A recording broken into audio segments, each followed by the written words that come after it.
Today's episode of This Week in Startups is brought to you by SnapTerms, online legal protection made simple.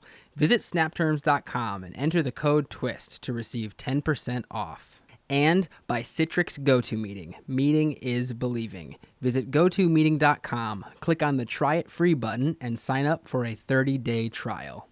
Hey, everybody. It's an amazing episode of This Week in Startups. We have our young guns back, Daniel Morrill from Mattermark and Ryan Hoover from Product Hunt. These are my two young guns talking about everything that's in the news, including Snapchat, Google Glass, Twitter trolls, everything. It's an amazing episode. Plus, at the end, we go deep in startups and investing.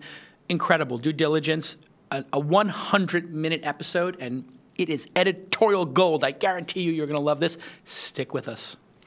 That's what it's all about, man. They said, money is the root of all evil. What? Funny how it feeds my people. Yeah. We ain't gonna live like equals until we get the money, spend the money, and defeat you. Yeah. Money is the root of all evil. What? Funny how it feeds my people. Yeah. We ain't gonna live like equals until we get the money, spend the money, and defeat you. Hey, everybody. Welcome to This Week in Startups. It's our News Roundtable edition. Yes, the fans love the News Roundtable, and we haven't been able to do it as much as I would like because we're getting so many amazing guests. We have guests coming for the show you're not going to believe. And Jackie from 23andMe is coming up. Legendary venture capitalist John Doerr. Amazing stuff on the agenda. Congratulations, executive producer. And four-time Emmy winner, Jackie.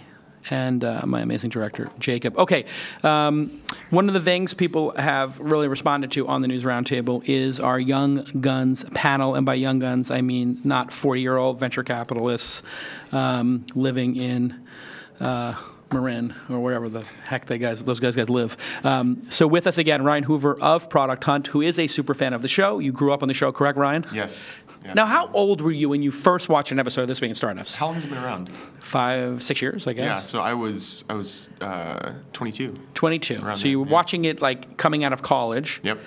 And people don't know this, but you are a true super fan. You don't just say that. You have seen how many episodes do you think of the program? I've seen every single one, and I've seen almost the entirety of every single one. And see, yeah. I know that you're not lying because you come up to me and say, I was watching this show, and it winds up being like one of the more obscure episodes with a young founder or like not the biggest thing, but you have literally watched a lot of them. And Product Hunt, congratulations, last night at the Crunchy Awards, not that the Crunchies matter, but we'll get into that. But you did win the Best New Startup, which is kind of a big deal. How was that for you? It was fun. I mean, we were against Slack and some other really good contenders. I mean, Slack I love. We use it every day.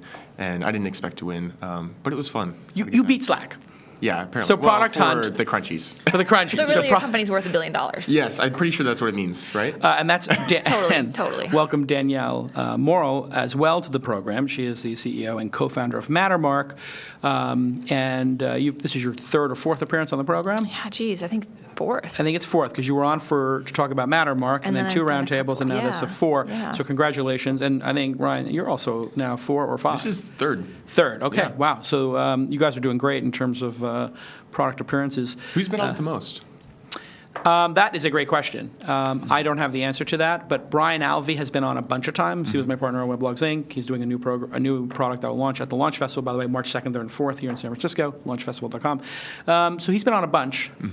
David Sachs been on a bunch. It has to be somebody on the News Roundtable, maybe like Liz Gaines or... Newcomer's been on a few times. Harvard Kara Eric. Swisher, Harvard Eric. Yeah. Harvard Eric's been on twice. You know, he's over, where's he now, Bloomberg? Harvard Eric left the information. So he was fired? What do you think? What happened? What's the backstory? You guys must know. I don't see how that could be. He's so great. He's so great, right? We have to have Harvard back on. When Bloomberg comes knocking, maybe you just take it. Exactly. That's probably it. He probably just got a big page. It's anyway, Ryan Block, actually, of Engadget fame. He's been on the program a ton of times. That might be the winner. All right, so let's just start with the Crunchies since you won. Congratulations. You won all the Crunchies. Just one. Only okay, one. So One's all you need. I went to one Crunchies back when my guarantee and I were friends, and he didn't show up for his own party, and I had to co-host it with Eric at the time. I think it was the second Crunchies, or that was the first one. because MG Siegler was still working for him. It was the first time I met him. And I was like, can I call you MG or should I call you Wait, Paris what Lemon? year was this? I think I went to this one. 2007? This was the Eight? 8th one, so. So yeah, I think it was math. probably Yeah. 2008 maybe.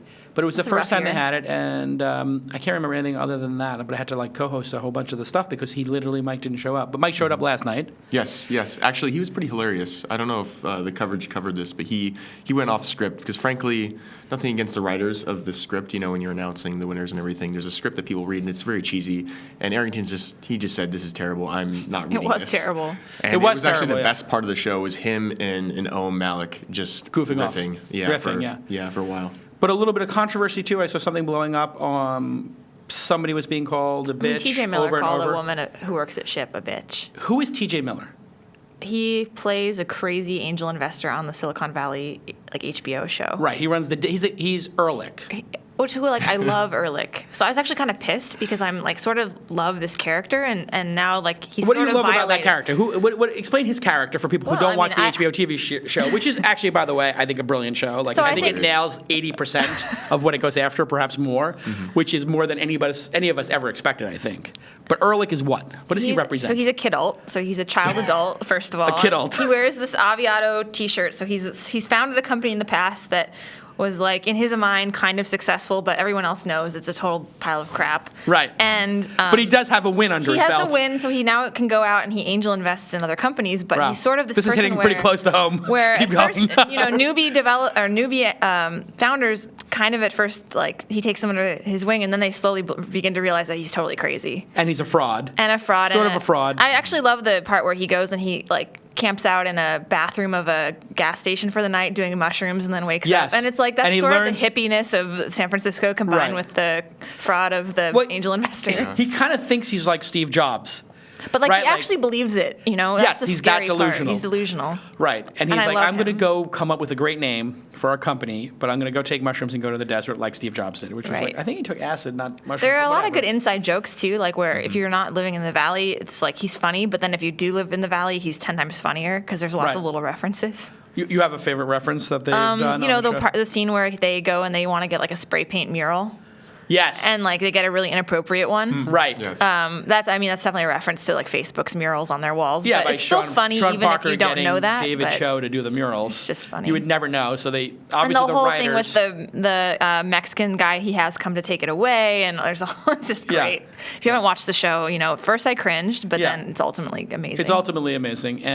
But during the show, I saw like a little bit of his bit. He was yelling at somebody in the audience and kept calling her a bitch, Mm-hmm. which, considering TechCrunch's track record, is pretty cringeworthy. Like they had Yeah. all those sex things. It's or also just kind of like, is that all you've got? Like you're a comedian, you're on television, and that's what you think is funny. But I guess that's supposedly his shtick. I don't really get it. yeah, it fell flat. Yeah. And in our industry, doing comedy, doing like any sex-related or misogynistic or race-related comedy is just not appropriate at a business event. What I really love is that John Oliver wasn't there. Because like Yeah. probably he was just like, oh my God, this is the worst show of my life. I'm never going He back. hosted the last He did it last two, year, and right? he was Right. great, but he was just Yeah. basically wailing on people like, you people are totally out of time. I mean, he was basically like a one and done. Yeah. Like he came in and he was actually Didn't funny. he do two, or did he only do one of them? I'm not sure, but it was pretty clear from the last one that he was disgusted with like the tech industry and was just like, you people are horrible. That's just such an easy bit to take when you Yeah. come from LA. Also, by Yes. the way, like it's just convenient. Yeah. But people do take themselves a little bit too seriously. But, well, congratulations anyway, Ryan. And to the people running the Anytime. Crunchies, like you have to, like, I just think the whole thing is, like, it's just too much of a hot button issue in this town to have comedians do anything related to business. That's why I don't do it at the festival or whatever. Like, I know a Yeah. lot of comedians. I would never have any of them come up here and do it because 10% of the audience is going to be, like, massively highly offended and never come back. And it's like, there's just no room I think for that. they should have had Jim Gaffigan. Oh, yes. Yeah, They he's pretty and I funny. think he could just do voices. It doesn't really matter. He could just do impressions of all the founders. Yeah, That'd be great. Maybe. Anyway, That's a all different right. Let's show. talk about the news and product. Snapchat launched their Discovery product. Madonna is doing her music video on it from Rebel Heart. GoPro has a channel, I guess, on Roku that's doing 100% of their content, and I think Vice and a bunch of other people were on Snapchat as CNN as part of the launch.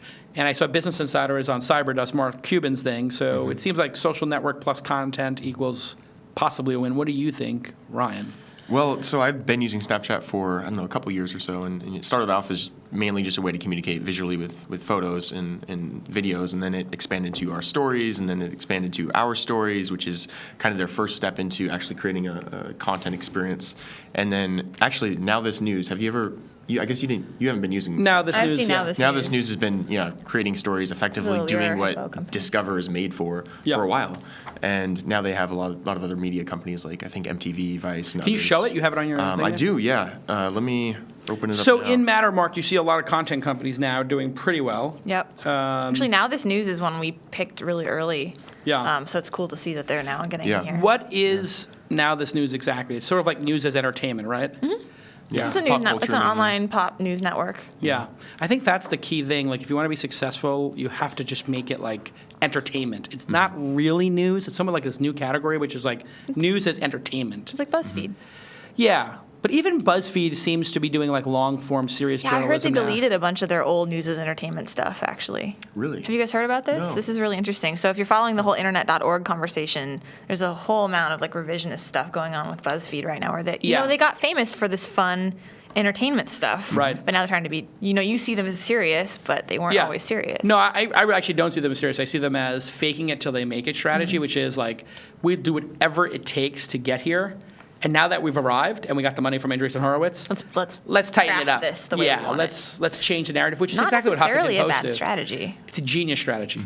Huffington Post is, like you can basically cheat your way to success and then just pretend you never did.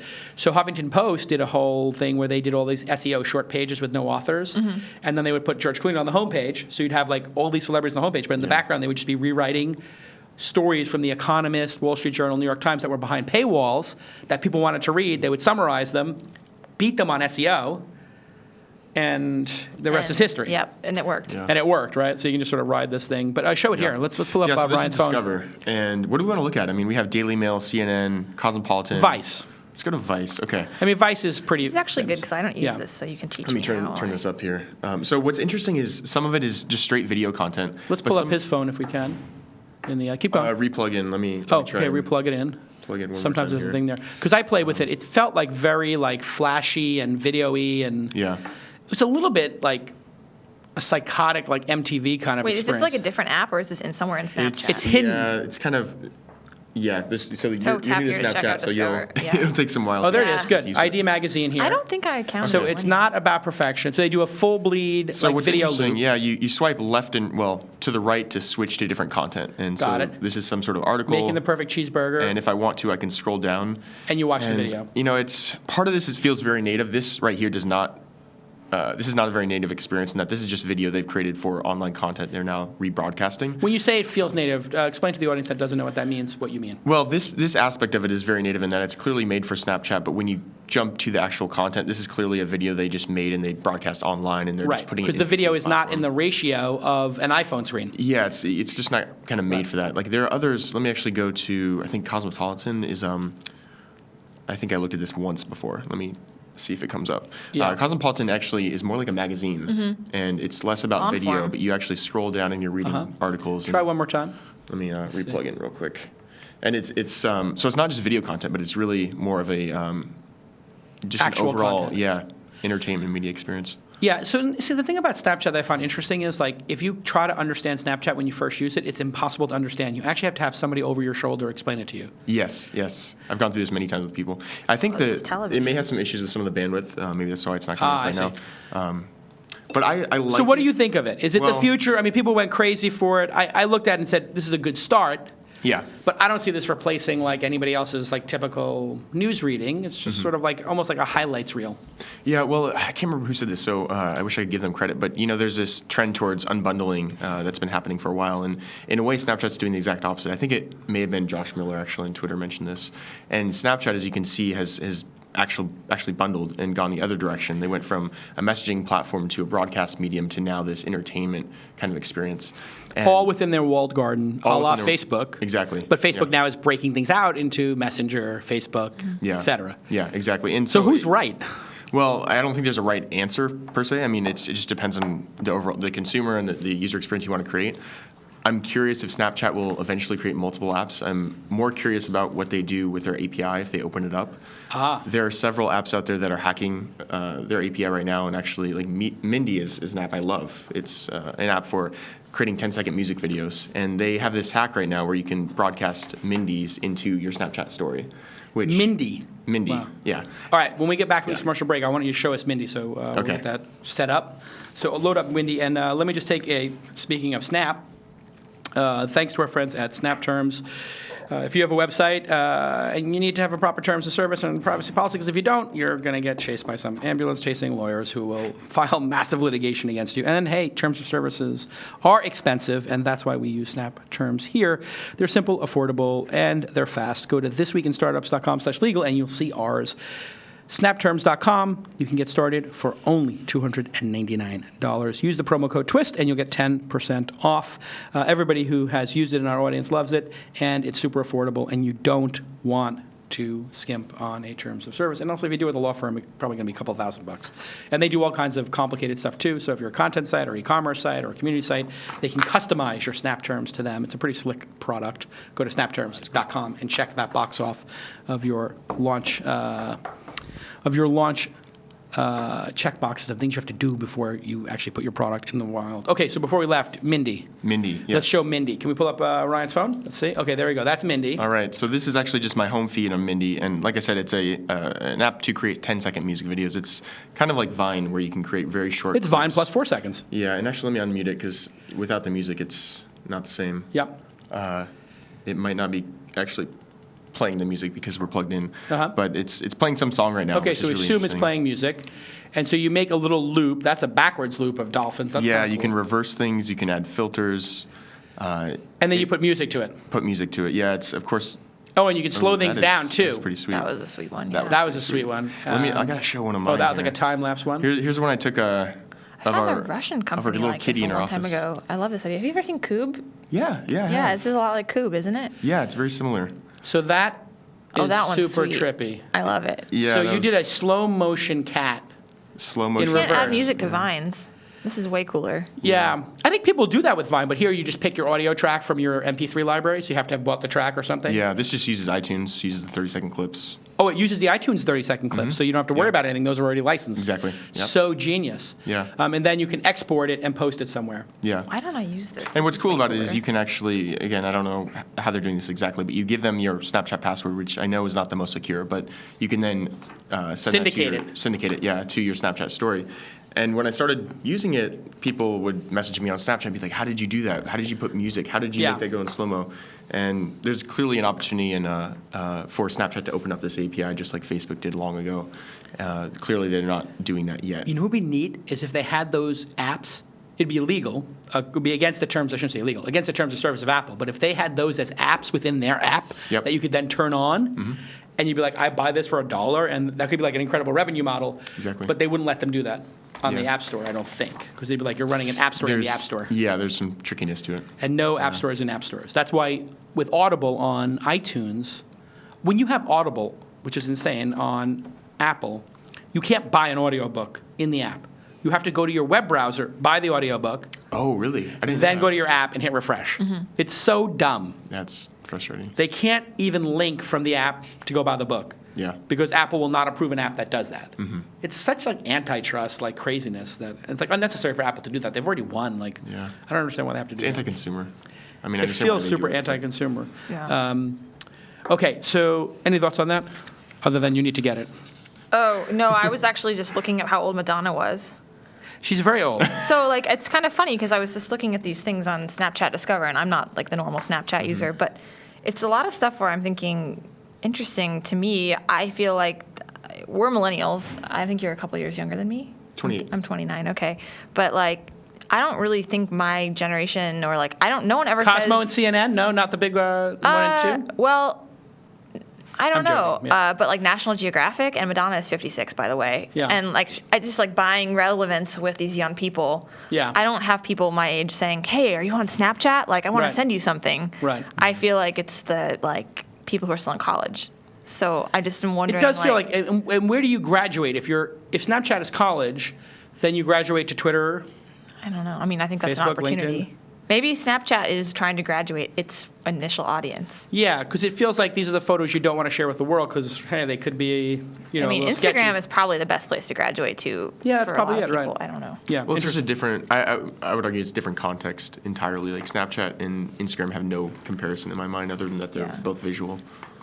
I think it's the big thing for me is I just take and share a lot fewer pictures, and the ones I do share are meaningful, but not necessarily secretive. Like Instagram's nice because it's not super public, but Instagram's like, this is the best moment in my life in the last 5 days. And it's artistic, Isn't too. my life amazing? Look, look at these ads. Look at I this may have perfect posted life. an image from the Crunchies yesterday. Yeah. From the Crunchies. Yes, Yeah, you're of like, course. Of course, I gotta put it on baller, Instagram. drop the microphone. And then it's like, no, I sort of feel like I don't want to say it's like showing off necessarily. It's aspirational. But it feels like it's aspirational. It's like, here are my Bulldogs, and this is Sunday. And it's like, on a filter, tilted. Like, This I is take who the time I to do am. that. It's like, this is like, everybody revel in me for a moment. And that's why I love Snapchat, because it's you again don't really care about it so much. It's more real. It feels more honest, and it's actually much faster because you open it up to the camera, you take a photo. That's so true. And you don't have to worry click what you home look button, you're like, or you can't put filters on it, right? You can. Oh, Yeah, okay. you can put basic filters, but I you never just see swipe people really doing quickly. filters. You swipe. I use filters, and I put text in there, and I rotate the text, and I make it almost like a little visual Art. piece of art. Yeah. That's cool. Yeah, And I share it kind of on like Twitter that little sometimes. tweaky art kind of thing too. I put everything black and white, or I use that's one of the reasons I love Path. I just happen to love one of their filters. There's like this early morning filter that I just think is gorgeous, and I just love using that filter, not the ones that are native to Twitter or the iPhone. What do you guys think ones of? are not very good. The Twitter ones need to go through as we would say in the business, keep working. Yeah. Just one more rev. Let's just do one more rev on that, everybody at Twitter with the things. But what do you guys think of Twitter video? Oh, so I just saw that they posted go back to the Crunchies. They posted some of DJ's sets. Yes, native, so you don't have to leave. Wait, what is this? I didn't really realize it had launched. Yes. I mean, it's great. We've had it for This Week in Startups for like a month. Okay. And we put all our clips on there. It's amazing. Is it? Do you have advertising for it, or? Not yet, but that's the next thing. Because that's what I care about. Well, here's the thing. Like, when I got into the beta, I know people over there. I was like, hey, you got all these professional NFL people over there. Don't you want to have like a podcast? Ooh. And I could give you early information. They're like, yeah. So then we get set up, and they're like, hey, by the way, what's the story with your advertising? Because we have like, whatever, Staples or Office Depot. We have some advertisers who might be interested. So, okay, well, let's talk split. So now, like, I'm hoping they have a 70-30 split, not the. But it's only 30 seconds, right? No, it's much longer than that. No, I'm not like, the sure. ones last night were 9 minutes I think long. I don't know what the length is. Maybe 20 minutes or 40 minutes. I know Facebook's up to 40. I mean, Jacob like and YouTube length. Jackie will tell us, but 10 minutes on Twitter for now. Oh, okay. But that's it. But there's also the consumer one. So today I sent a little, native video back to Kara Swisher. Just we were talking, and I just instead of doing a tweet, I did a video. Those are fun. I was doing that when I first got access. I just was walking to the gym, taking videos of myself just for fun, replying to people. And But no filters. See, I No need to black filters, and white yeah. my stuff. I like all my stuff being black and white That's and a why little more dramatic. you hold it really far. But why can't you do but you can't Wait, upload is the this video. a- You can have I to use shoot this it now? in the app. So Yeah. it feels like it's Vine inside of Twitter. And I Yeah. think it's a 30-second limit. So when you go to take a picture, you can just switch it over to video, and it makes a Oh. cube-sized video. Now, what about Group DM? This is I going to want be. that so much. I got it. It's amazing. Yeah. It's life-changing, I believe. I'm done with email. I do Group so much DM business on- over DM. Right. I don't want to use email anymore. Isn't it amazing how much business is going to DM? I'm like, you have my But email. did they give you more DM management tools? Because DM's a disaster in it's terms a of the tools. problem. They need to. But did they roll out Group DM to you yet? Yes. Yeah. And have you used it yet? I used it once. Yeah, I used it to connect with a couple of reporters and journalists. Not an early and, At the same time. yeah, it was two people at Business Insider. It was like, hey, here's this cool product. You should check it out. And it was Wow. more effective than, of course, emailing them. And Right, it was 'cause it's a also, new channel, so the people on. But Yeah. it's so amazingly quick because you don't have to search for somebody's email. Do you think that'll have a dramatic impact on Twitter's I want a usage? CRM for Twitter DMs. I want a I'm- CRM for Twitter, period. I do too. Oh, I just want to be able to rate people. but I really stalker, do want a troll. CRM for DMs. You could just create lists. I mean, I you do could have make it lists, public. actually. I have some hidden lists. Like, I have Yeah. one called Haters. Oh, really? And I have, like, a public haters list and I have a private haters list. The public one is just sort of, like, for fun to put fun, people on yeah. it. But Well, I think that the group DM it's great, but it's not streamlined enough like most I have private video. messaging. you have video. Take a video right now. Let's go. Do it. We're here live on This Week in we can do a Startups. video selfie, too. Danielle's doing her first video as well. selfie. Here we go.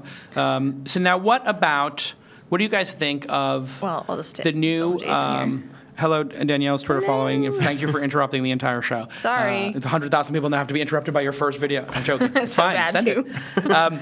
So here's the thing. Oh, it didn't work. We'll do it What later. about the revelation that Dick Costello takes full responsibility for the trolling issues on Twitter and just the trolling issue on Twitter generally? Danielle, you are a woman.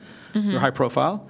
And you mix it up with people constantly. I don't get trolled that much. But You don't get trolled that much. I think. Well, what do it's you think of the because issue generally? Yes. Well, I think it obviously sucks to get harassed on any platform. I think What else could Dick Costello have said?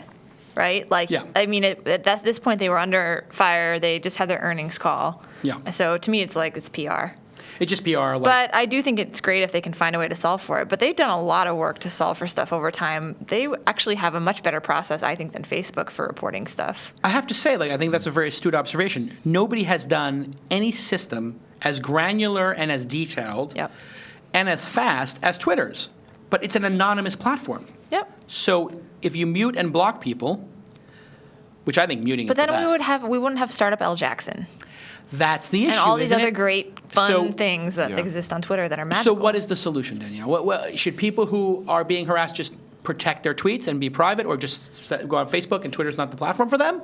I mean, every platform has this problem. Just because Twitter is very public, right? So if you see people being harassed on Facebook, people are definitely getting harassed. It's just a Cyberbullying, little yeah. more private sometimes, maybe through DMs or other more passive aggressive behavior.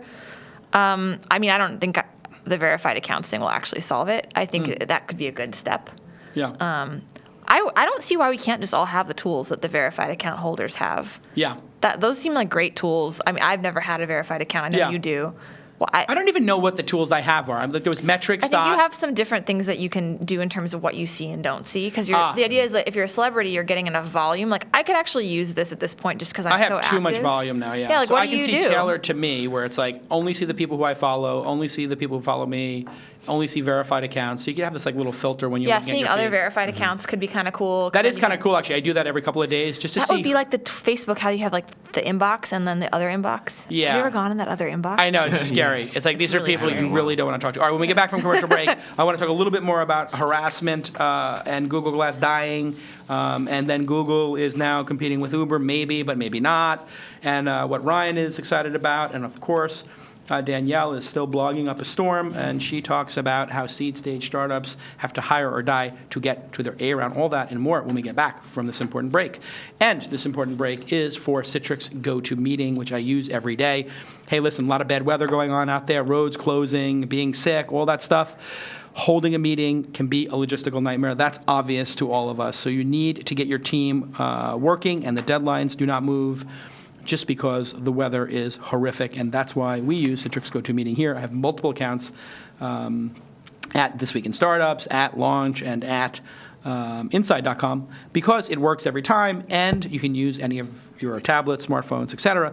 But I love screen sharing. I love HD video, and that's what I use it for. I do all this HD video, and it's got perfect fidelity. So when you're doing a screen share and you're doing video and you have 5 people on the line, it doesn't bork out and have problems like free services do because this is all they do, and you pay for what you get, and they have dedicated bandwidth, and it's as simple as clicking a link. The meetings always start on time, and what I love is I can give one person control of their desktop and they share it, but then I can take the keyboard so I can be typing on their screen or going through their presentation. Really sophisticated stuff when you get into it. So I want you to go ahead and sign up for GoToMeeting. You can try it free for 30 days. There is nothing to lose. Go to GoToMeeting.com and click the Try It Free button, and you can do that in minutes.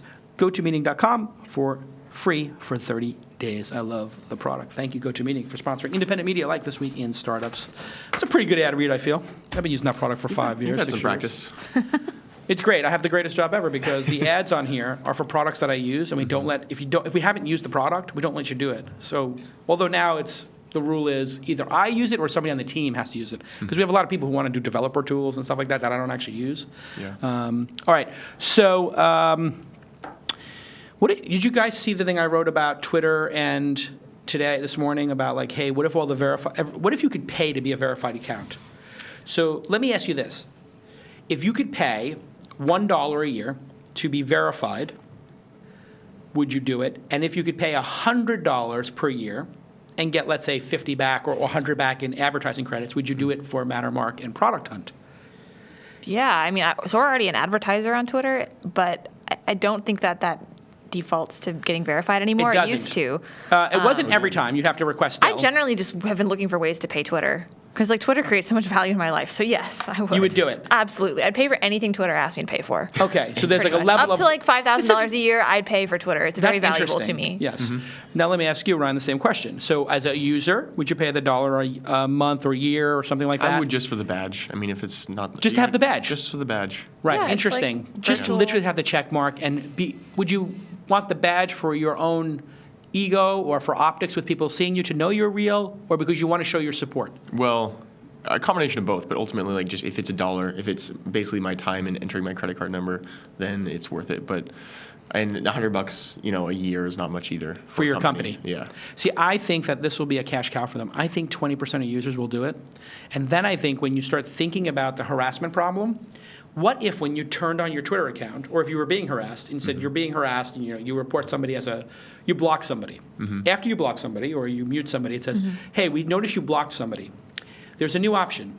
You can see only verified accounts if you want, or you can see all accounts. And when you see all accounts, that's like going to an R-rated or an X-rated movie.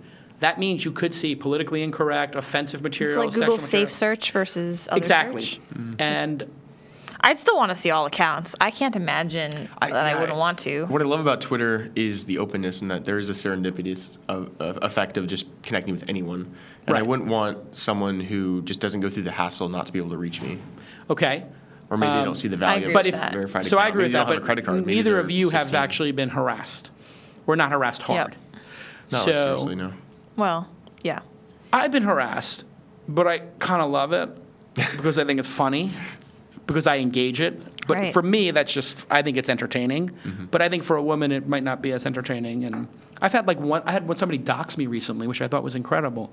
And it was a feminist who doxed me Interesting. because Was this after the Uber thing?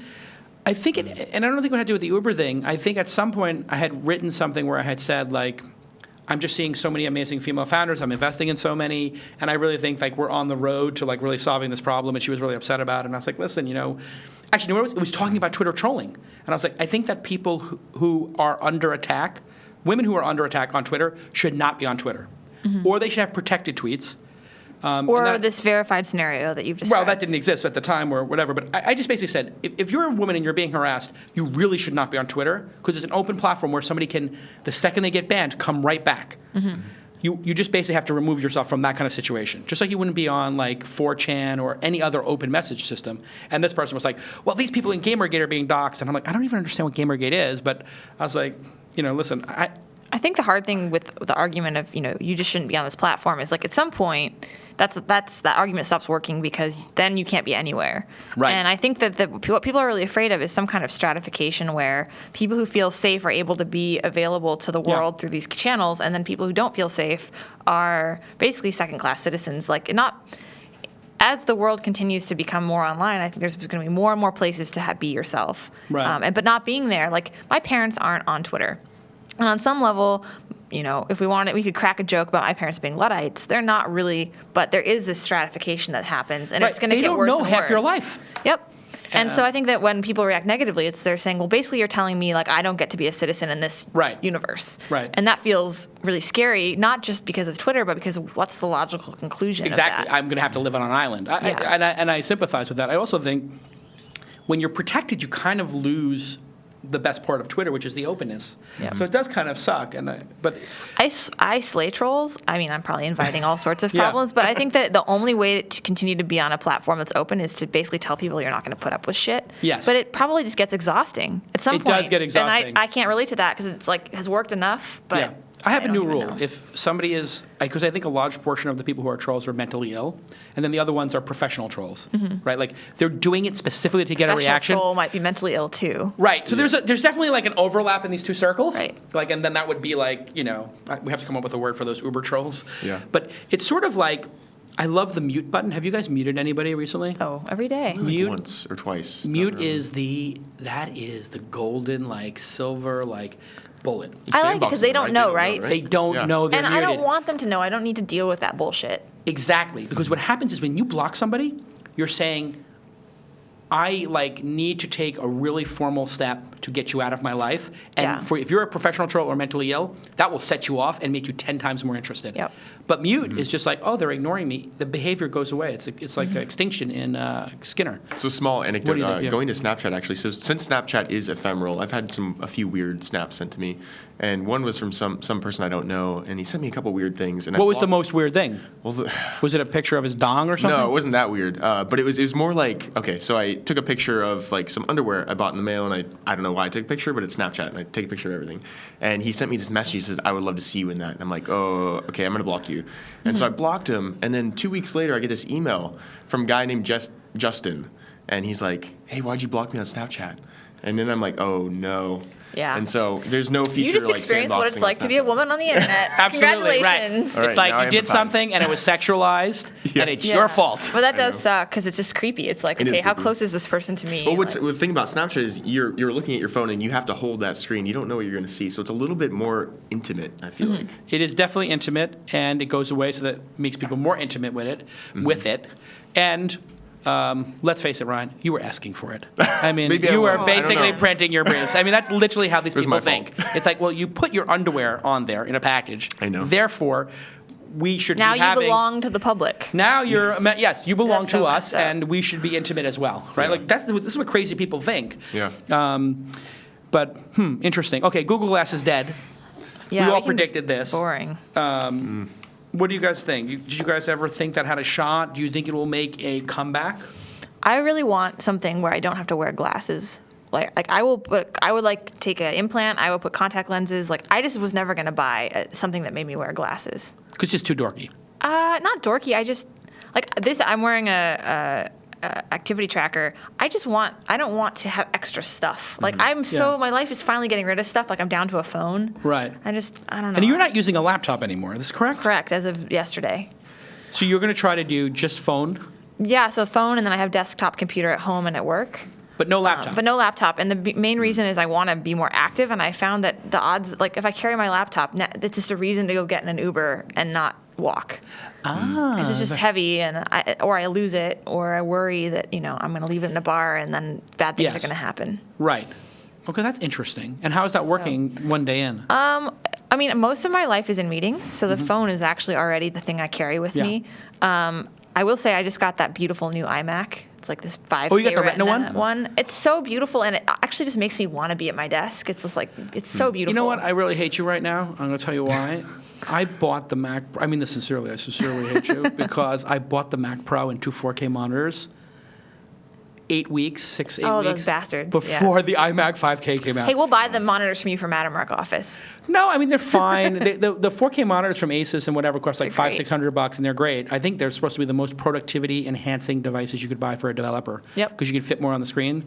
So I'm going to give it to my developers when they can actually port 4K out of their laptops or whatever, because I don't think a lot of them can do it. But Right. now what do Mac Pro users do? Because now obviously there's a 5K monitor, so Apple will be selling those. Yeah. So there's not Without a 5K computers. monitor. There's only a 5K iMac, and then you have a cinema display if you Right. want to have a second monitor. Which is going to be terrible resolution, because Yeah. your resolution It doesn't is look insane. very good. So I'm down to one screen for a while. Can you buy a second iMac 5K don't think and you- I just don't- use it as a dumb monitor? I don't That's think you expensive can. one. You actually can't connect them, I don't think, Because right an idiot now. like me would do something like that, because I I need mean, two monitors. that's an interesting idea. But nope, I don't think you can right now. I'm gonna, I'm just like, I'm They're so going to make so upset much about money, this. though, because they'll just make us new cinema displays with 5K. and- That's what's going to happen. See, That'll be I'll great. tell you my theory. They did the iMac. They'll make a ton of money off that, Mm-hmm. because the people who would buy the Mac Pros will buy that. Then the people who bought the Mac Pros, 5K monitor cinema displays will come out, and the Mac Pro will get upgraded. They'll give their Mac Pros to everybody else, to somebody else. They'll buy it again, because Yep. those people like us will buy it every year. I buy it every year. I buy a new computer every we year. always have new 18 people months. to rotate computers to. When you're a CEO, this is the greatest thing ever. You can just be like, oh yeah, It's who wants a new actually probably computer? the best perk You're like, of that's your old CEO. computer. It's like, but it's your new computer. Yeah. So it trickles down. But I think that's going to be the Apple TV. So the cinema display already / is Apple basically a TV will TV. be the same thing. So you'll be able to mount it on the wall. They already with sell Apple a TV. beautiful mount, actually. You can do that. For the iMac. Yeah, for the iMac, they have a beautiful Who wall mount. sells it? It's Apple. Apple sells a Yeah, wall mount? it's in the Apple App Store. Whoa. Yeah, there's a great wall mount. All right, pull the wall mount up and let's see that on the screen. All right, so anyway, Google Glass is dead. Nobody cares. What do you think the legacy of Google Glass will be, Ryan? Well, I mean, I think everyone knew in the beginning that it wasn't going to be something that mainstream consumers used. It was an experiment. It was something to learn from. And I actually expected it after a year or so to evolve and look sleeker and be more useful and to be more open. So I wouldn't say I was surprised after, last month when they announced killing it. Yeah. But I don't know. Google certainly learned some things, and they're going to use that in the next iteration of whatever Google Glass becomes. I'm more interested in Oculus Rift if we're talking about like VR, AR, that kind of thing. So Oculus Rift, which one have you worn? Just the original? So I've actually only worn the first gen. I haven't tried the DK2 yet. So I had a meeting with Chris, or just a meeting. I had a coffee with Chris Dixon last week. I went to Andreessen He Horowitz. loves his Can Oculus. you connect this? Yeah, connect that. We'll show that. 'Cause this is important I don't information. know Like, this there's image nothing more important than like your own personal computer. Like, and so this is This Week in Startups, but it is kind of like kind of rad that you can mount this. So let's pull up Danielle's thing when we get a chance. Yeah, they'll do it in a minute.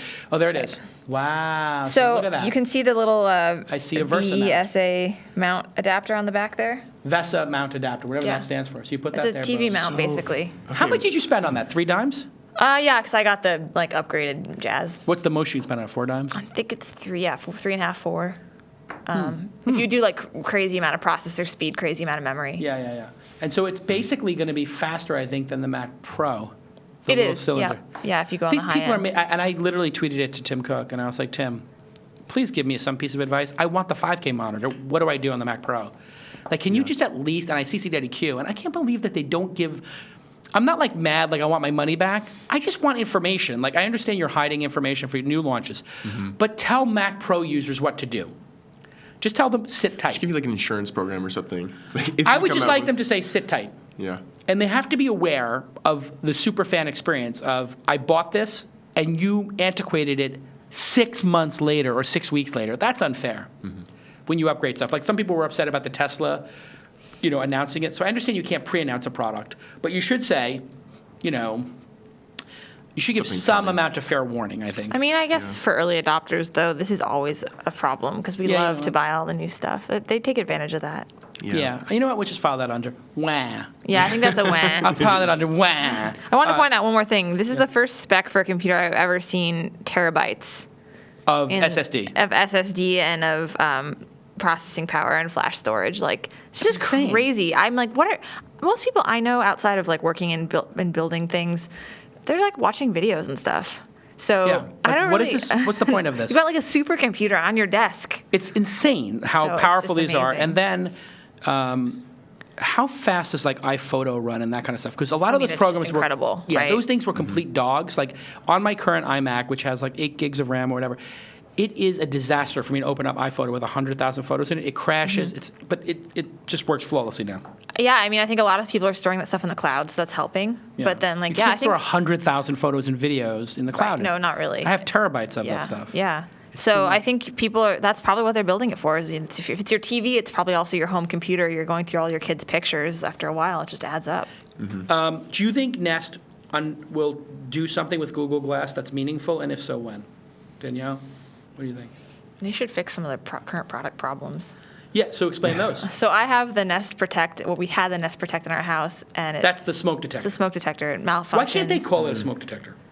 Because it sounds lame. I don't know. Because like, who actually goes shopping for a smoke detector? You just wait till yours just like it's good branding. I dies. think. Yeah. Anyway, it's just another thing that they've had to recall and when it malfunctions, this is a smoke detector. In the middle of the night, there is smoke in the children's room. Oh, it starts talking to you? It talks to you first, and then it makes its a horrible sound. And you can't just like wave at it. It says wave at it. It doesn't work. You gotta unscrew it from some precarious place in the 18 ceiling. feet up. So they're all networked, so they all go off. Oh. And you can't turn them off until you can get them unscrewed and the batteries out. I just hate this product so much. I think what you're saying guys. is if you're going to launch a smoke detector, it should not be an MVP. If I had that kind of experience on my face with a Google Glass type product, I would just be really unhappy. So I think people did actually, and that's why it's failed. So I'm not super bullish there. What I've do you also think? heard that it's a Yeah. little bit rough working in that transition. That's is all hearsay. Yeah, no, people say working for Tony Fadell But I've heard that that's is a brutal. tough time right now. There's been a couple of articles about this. Tony Fadell thinks he's Steve Jobs, and he runs the company or he runs the Nest division like that. Yeah. Which kind of feels like it's necessary, but if you're going to do that, like be that singular product person, you kind of got to get it right. Yeah. You can't that's have it pretty both important. ways. I don't think. I just think that I almost feel like Oculus is like leapfrogging this Google Glass thing. Like I almost feel like VR, actually Microsoft stuff with the holograms also is amazing because you know that you don't have to be connected to the internet. Yeah, I'm skeptical until I see it in person. I mean, wanna it looks- see that looks stuff. They built awesome, basically the Princess Leia R2D2 thing, where it's like, But I Obi-Wan, just you're my think only hope. There Like, are just people literally- who love this stuff so much, and I don't think this is like in the DNA of Google. I think there's people who are just deeply passionate about this, and I want to see one of those products be the successful winner. Right, not That's the my Google personal desire. Skunkworks project. I mean, good for them if they come up with something, but All right. So yeah, I Oculus. basically, because I've been riding this Oculus thing because I'm like, as a former journalist now, I've seen VR stuff for 20 years, and it's always been terrible, nauseating, and there's no killer app. So when I put the original Oculus on, I was like moderately impressed that like maybe somebody playing a video game would do it for an hour, but after an hour they would take it off and be like, that was fun, but it's just not high quality. But now supposedly the new one is incredible, this whatever they call the beach one or something, which is the latest version. But do you guys see anything? So let's assume it's 10 times better than the existing one. So it's just flawless. So, you lose the fact that it's virtual reality and it becomes reality, which is what people who've worn it have said. If you walk up to a cliff in the new version and you put your foot over the cliff, you will feel. You want to feel fear. A somatic. Yeah. What do they call that? Like autonomic system, autonomous. Anyway, you'll feel fear on a physical base level, like it won't even go to your brain. If that is all true, let's say, what would the killer app be for this? I mean, gaming is where they're starting, and that's, I think it's very smart that they're starting in gaming because gamers are willing to accept new technology. They're super passionate, and you can create really immersive experiences there. In fact, gaming is also where a lot of new technology emerges first before it spreads to other industries. The Nintendo Glove the comes killer to app mind. is porn. Exactly. Right. What? Like the killer app is absolutely porn. Well, that was the other thing. Gaming and porn is where most technology emerges. Yeah, So and I in think porn- that's where the internet began too. Yeah. Well, I mean, so even the the first big parts version of of the Oculus Yeah, for sure. was surprisingly immersive, I believe. And these The were first just- one? Yes, and these were things that I would not normally use on a regular basis, but the experience of sitting in a room and looking around, even though the resolution was terrible, I can imagine what it's going to be like when the resolution is better and when they fix some of the Yeah, they're doing these like nauseating issues. OLED screens or whatever now inside of Yeah. it that are incredible. And then they did this like little offshoot with Samsung as part Yes. of their deal because they buy their screens from Samsung or I whatever. actually explored Coachella about 2 or 3 months ago. Someone created in Unity a Coachella remake, and I was walking around using the Samsung device and walking around with the headset on at a restaurant in SF, like very, very much like a stereotypical SF thing. But it was really cool. It's great. So you went out to a bar to see your friends and then put a headset on and went to see people Someone's you like, don't "Hey, know you in guys Coachella. want to go to Coachella?" And so we plugged in. and That's so cool. That's it was very awesome. nauseating. Granted, it was very low resolution. They're fixing some of those issues, but going back to Google Glass, like, It was, Coachella was nauseating? the experience was nauseating. Oh, after what about was 5 Iggy minutes. Azalea on or something? no one was Hey-o. performing. It was empty.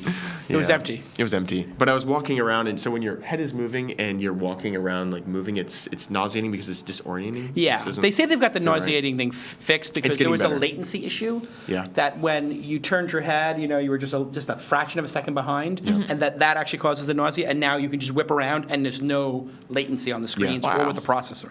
Yeah. I So love it. porn, maybe some video games. We've been talking about a lot of other ones too.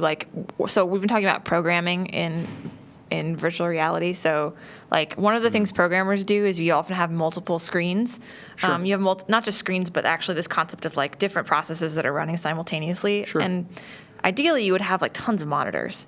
But in virtual reality, you have unlimited visual space. So you can just do a lot more with multitasking that you just can't really do. So thinking Interesting. about business cases, I know that's like sounds boring, but there's just a lot of things that are really hard to organize. Like, what about a spreadsheet that you can actually touch and move things? It's almost like you can't build the right glass interface for a lot of things. So then No. you just have like this, like, it's air. It's just air, and you're just using it as an interface.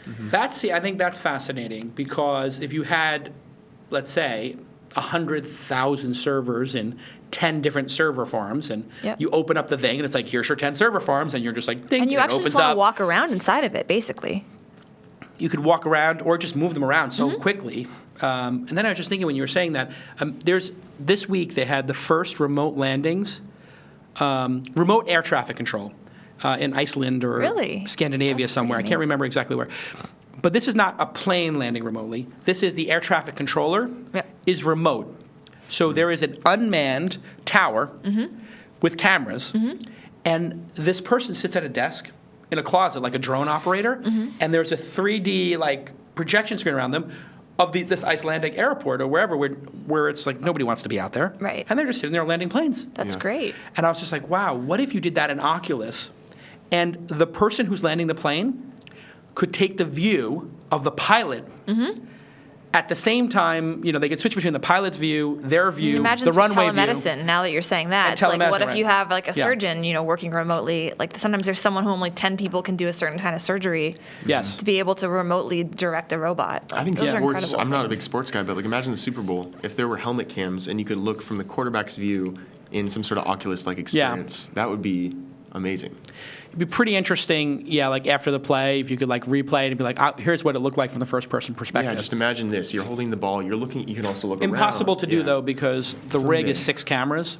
Yeah. So like imagine having 6 GoPros on somebody's helmet. Right. Yeah. Like that's the thing is the rigs are so big right now. Like they take 6 red cameras, like the 4K Scarletts or whatever, and they build these like mega rigs out of them Right. Yeah. to get this kind of video.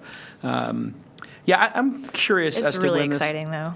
It's exciting, and I'm a skeptic, and so I told. But how can you Chris- possibly be skeptical? That's my question, because I feel like all these problems are solvable, like miniaturization, better Yeah, cameras. I It's just just- how long will it take? I just think it's Yeah. 10 years out. Yeah. So I think it's like I'm a skeptic today. Just on the short term. Yeah, I'm a skeptic under 10 years, and I'm also a skeptic of the killer app.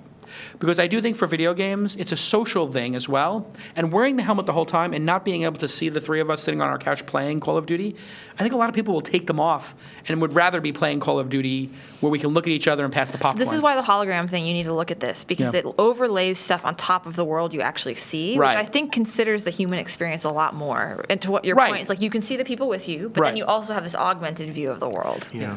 Well, I mean, AR is where the killer app will come from. I mean, AR is much harder, though, and I'm not an expert by any means, but AR is much difficult because you have so many more variables to deal with, like actual real-life objects. And like things interference that. of stuff you're not So that's why expecting. I'm skeptical about the Microsoft device right now until I can see it. I think that's further out than like the Oculus full 3D VR Yeah. experience. Yeah. It's fascinating stuff. I think they keep making a mistake of like it's going to be interesting to walk through the Louvre. Like I always use that museum example, and literally if you type in like Louvre, whatever, like to go see Mona Lisa, like literally every single VR company has used that as their concept, and it's Yeah. like just go to the fucking Louvre, like. Also, like I You don't don't need think to people walk remember around the walking Louvre. around the Louvre. Like your feet get tired. Like it's not the most fun I thought you wanted to possible walk around thing. more. Yeah. I'm Listen, working but on I'm just it. saying, like, you don't need. It's such a weak example, right? You and want that's to be where on a battlefield or something. Like it has to be exciting. I could see history lessons becoming super exciting if we were all walking through D-Day and they were Yes. explaining to us D-Day. I want scary. that. And we were like all 12 years old, and it's like, okay, yeah, like Saving Private Ryan is a great way to learn about, D-Day or whatever, World War II. It's World War II, right? I think so. Anyway, whatever history lesson, like going there and actually doing like, hey, here's Genghis Khan, and he's putting up like the white flag, and now it's the red flag. I mean, it's pretty brutal, but yeah, I don't know if people actually want to see those things. It'd be kind of disturbing to actually see the Civil War. Don't worry, like Google's going to start forgetting about the past, they say. So maybe we won't even have a record of any of it by the time we get it built. Google's going to forget the best? Have you been following this internet.org storyline? I don't No, know. tell me. Sorry, I didn't put this in the show notes at all, but yeah, Google made a statement. There's a great blog post on Medium called "You Shouldn't Trust a Corporation to Do a Library's Job," and they're basically saying they're going to start focusing much more on the present because there's so much new content being produced, and that's where their ads are getting run against. But so to start degrading a lot of this past stuff and not continue to follow potentially dead and rotted links. So like you should care about this. Like we're the last generation that was like basically the first people to go on the consumer internet. And Right. the early internet will just slowly begin to really fade. Right, and internet.org has been saving pages. And they're trying to save it as They have fast as they can. screenshots of like New York Times from every day or whatever, because it's all going to go away. And a lot of it's still not data either. It's just images. And They take a screenshot. It's a Yeah. disaster, right? Yeah. They should really be just taking the whole crawl page down, or a crawl, something. and saving it. And Google is just like, yeah, we're not Yeah. going to save it anymore. so They should really, donate money to internet.org. for people. sure, donate money to internet. Pretty awesome. All right, so you wrote this interesting piece on seed stage startups, hire or die. Yes. Explain to the audience what you wrote and why it's important. So I was very interested. So we just raised our Series A, and I was very interested. Congratulations, Brad Thank you. Feld and his syndicate. Thank you. Millions of dollars. Yeah, so very exciting for us, and I think I was very curious to understand, there's always a question like, is your company normal, and what is it that people start asking you, how did you raise your A, and what do I need to do? Right. So, of course, taking data, I wanted to look at what the profiles of companies that successfully raise a Series A look like. And one of the things that really jumped out to me is that they have a pretty high employee count. So they generally have a median employee count of 15 people when they announce their round. When they announce, not when they So raise. we know that there's a lag. It's not always clear how long between raising and announcing. But somewhere in that 12 to 15 range is probably where it's at. So did some analysis and just realized that a very, very, very small percentage of companies at any given point in time make it to that point. Because it's really hard to hire 15 people when you either don't have revenue or you maybe have revenue, but you're just like, seed stage companies, we're kind of nobodies. Nobody knows who we are yet. Right. And, why should they join you and not Facebook? Right. So in a way, it's like you don't have the resources to hire 15 people. Therefore, if you do hire 15 people, something good's happening, i.e. revenue. Yep. Or you've at least proven that people believe in the vision they enough can follow possibly you. to do that. So it doesn't mean if you can only afford to have 5 people in your company, you should ramp up to 15 Right. blindly because you think you'll get the A, because they might just look at it and say unsustainable burn. Or the crazy thing, so people always ask me about gaming these stats. Yeah. If you can go from 5 people to 15 people this month, that is so valuable. It is so hard to hire that you have something. There's Right. almost no way to game this. Even if you created an unsustainable burn for a moment in time, we're Right. still not talking about that much money. Well, you could hire people for 50% more than they could get anywhere else. I but still still think people, it would be hard. You see, I think I kind of agree with you because most people who are coming to startups are not driven by money. They're driven by mission. Mm-hmm. Therefore, you have a point that if you can hire, therefore people believe in the mission, therefore VCs might see a proof point. Or you're just an incredible recruiter of amazing people, and you should just get more people together because guess what? That's what people buy. M&A transactions are buying teams. Build a Right. great team. Yeah, it's a very interesting hack. So it's just fascinating to me because I think a lot of people think they can just do a startup by themselves or with a couple other people. And at some point, when you're moving towards that Series A, you're talking about becoming a real company. It's nice to put some numbers behind that. Right. People. So they're we like, actually okay, have here's what a I'm shooting CTO, for. we actually have a product manager, we Right. actually have a designer, we have a VP of sales, we have a VP of ops. We have some business process. It's not too much, but our customers can count on us to have the lights on. It's a very interesting observation. Okay, what do you take from Well, I that? actually have a question for you, Jason. Do the number of people at a company, let's say seed stage, matter to you as an investor? Does that come into play at all? I do. Okay, so I'm a unique angel investor, as you know, because we've negotiated stuff on air, and I'm diligent I do and not remember that. stupid. I'm diligent and not stupid, right? I actually am trying to make really good decisions. And you're pretty rational. I'm very rational about it, right? So I'm trying to make very good decisions, although I'm going to have made a mistake not investing in your company, and you're going to absolutely torture me about it, as you should. And Ryan, on the other hand, didn't even ask me to invest. Poor Ryan. But that's okay. I'm just going to keep saying that until he does, and it will There you work. So I actually look at the burn. Mm-hmm. I actually do due diligence. So my chief of staff, Bryce, will sit in the meeting with me. I don't know if I should say this on air. He's not an Ehrlich. No, here's what I do. I'll say it on air because if you're watching the show and you made it to an hour in, you deserve to know. He sits there. I ask questions. I ask questions about revenue, about burn, about salaries, about what positions you're hiring for, at what salaries, at what point do you break even, how did you come up with the price of your company? I ask all these things. People give me the answers. Bryce types them in a Google Doc. That is shared with me. When we decide to invest, I say, Bryce, highlight the facts in that and get backup. I don't even ask this what facts to check. He then goes and picks a sampling of facts. 3 of the last 60 deals I've done died in due diligence. One because a reference from a previous investor was really bad, that the person had done unethical stuff. So I actually will call the previous investors, or Bryce will actually, or if I know them, I'll call them. So if it was a friend of mine, I'll call them. 2 of them said they had deals they did not have deals with. So they said, we have these 2 deals with these companies, and then Bryce asked for the documentation of the deal so we could actually see the terms of the deal and what kind of contract they sent, because that's a good tell, right? Yeah. And they didn't exist. And we're like, okay, This can we is talk table to... stake stuff. Like, Exactly, you would think. Yeah. But there's a little bit of BS going on. Just like there's BS when we talk to investors, right? Like, they're going to tell us they're going to do all this stuff for us and they don't do it. So you have to do 2-way due diligence, I think. And so I think basically 5 or 10% of investments, either side, you shouldn't have taken that angel or the angel shouldn't have taken that startup is what's going on. But I don't think people have diligence going on. Yep. At Not at this the stage, seed not very stage. much. No, it's so fast. I mean, part of it is that in some cases it's just so competitive that VCs and seed stage investors just get in as quickly as possible, especially when there's that urge where everyone is jumping in. When SV Angel, let's say, jumps in, everyone's like, okay. Yeah. we need to get Or in. everyone trusts that the lead has it covered. So then, like, once That's that true, big yeah. VC jumps in, everyone else is like, well, of course that person. Here's did what I've due learned. diligence. Like, people use my name to sell it to other investors. And in one of these cases, they said they had installed the product at Life Kitchen down in Palo Alto. It's like an ordering system, you know, for like you're at the table, you could order like, you know, your next meal, but you don't have to go to the counter. Anyway, it's a pretty good idea. And they're using beaconing technology. So Bryce is going to go down there and check it out. Calls the founder, hey, we're going down there to check it out at Life Kitchen. He's like, it's not installed right now. He said, oh, you said you had a trial at Life Kitchen.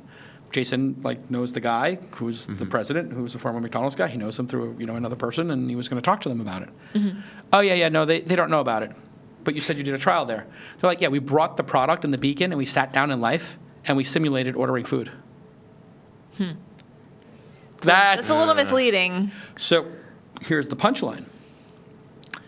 I say to the person, I can't do the deal because I feel it's a trust issue. And, I wish you luck. And I think it's a good, important life lesson. Don't exaggerate what you're doing, because when people check, then you lose credibility. But I had to be honest with them. I'm never going to invest in them again. Right. I can't invest in somebody who This lies. is good of you to tell this person. Hopefully they're going to take that feedback. Exactly. So I kind of feel like, because I'm high profile, like anything I do is going to come out eventually. So I just try to be on my best behavior in all cases, and not be a jerk about things, and be not return their calls or tell them why. Although I did tell one person, the person who had bad references, in due diligence, we just thought the business was not where we needed it to be. I kind of kept it general because I didn't want. Saving going Well, I didn't want to key them off that one of their investors, was not happy with them for whatever reason, even though they obviously know. So they took my name and sold 2 other people who I know on the deal. Those 2 people invested. Those people then called me up and said, how do we get you back in the deal? I said, you don't.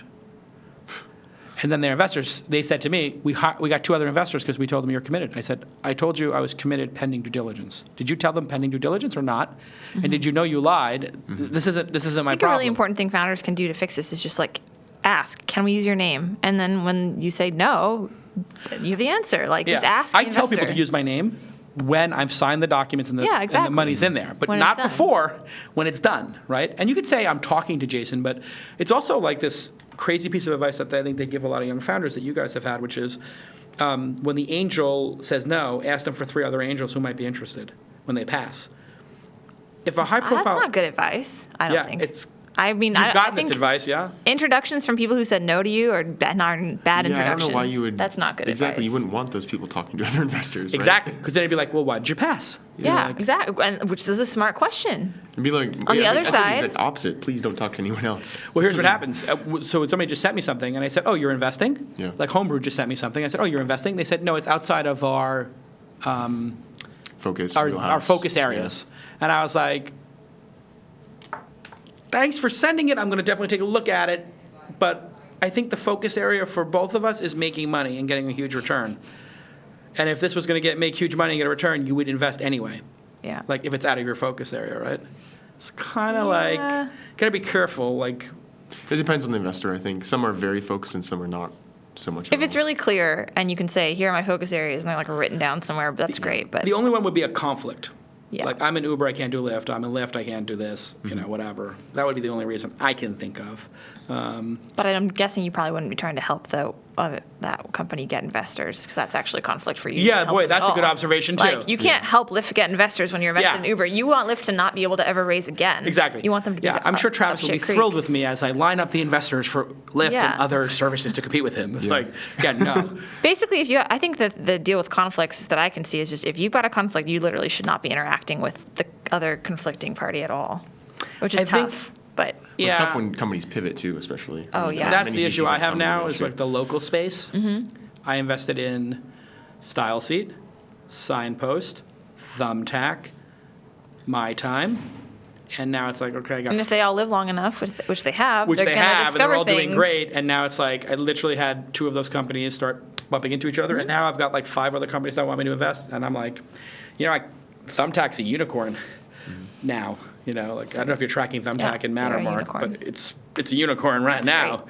It's really doing well, and so I'm like, you know what? It's sort of like the Uber situation. Anything anything that's going to be in the path of that tidal wave, I'm not investing in. You could do M&A.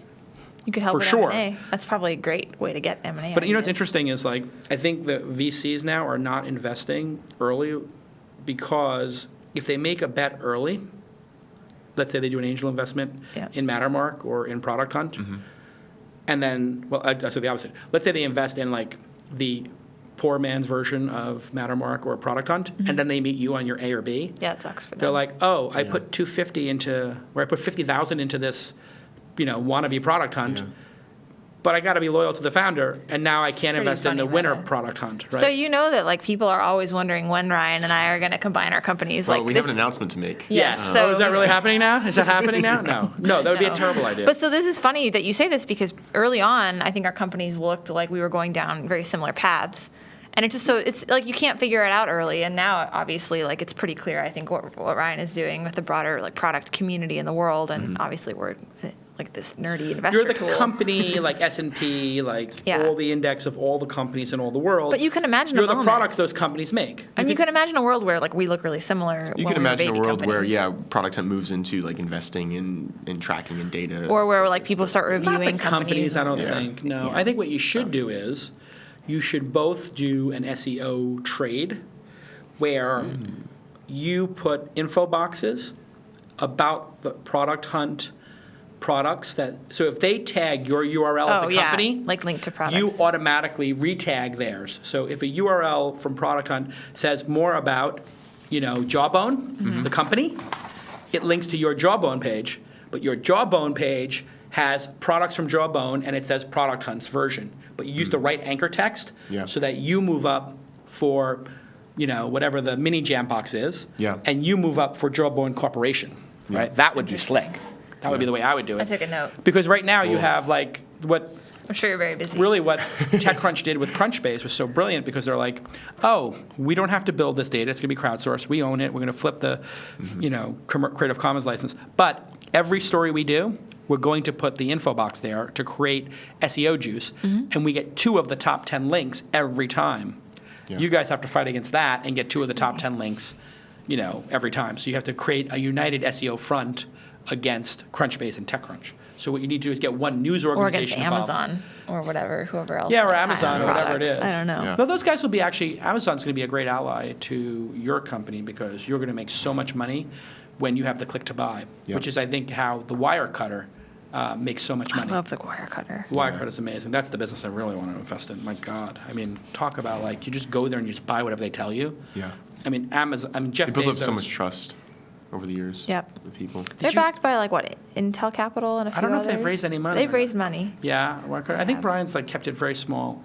But That's cool, though. It's got to be making millions of dollars now. They did I typed in best umbrella, Wirecutter, and then I took Wirecutter off of it, and it was like best umbrella. They still have like the top Similar. link. They did a test where they put an umbrella over a T-shirt and then put a hose on it for an hour, just to see like if the T-shirt got wet under what circumstances. I'm like, that is ridiculous. Yeah. But for some reason, I like it, and I'm just going to buy it based on the fact that you came up with an interesting test. Yeah, kind of MythBusters style. MythBusters Just for insane. buying Like digital goods. How far are you going to take an umbrella review? Like, okay, we're going to find out. All right, and then, we did AR, we did VR. AI. You seeing any AI startups in there? I mean, there was the one that got bought by Google.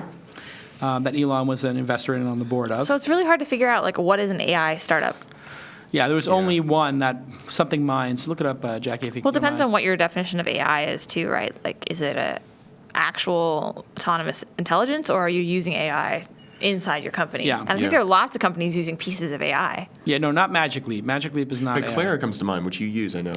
And I don't know. Yeah. behind It was the scenes one what they Google do, but bought. it's- Oh, yeah, I Slide use binds? Clara Labs. Clara Labs? What is that? So it's my scheduler. Oh, yeah, that's like light AI. You know what they call that? Like, I think they call it vertical AI or task-based AI. Probably the ones that are going to be really big money makers. Well, those are the ones that come first, right? Yeah. So can we beat a human in chess? Can we beat a human at scheduling? Can we beat a human at telling you what song or movie to watch? Right.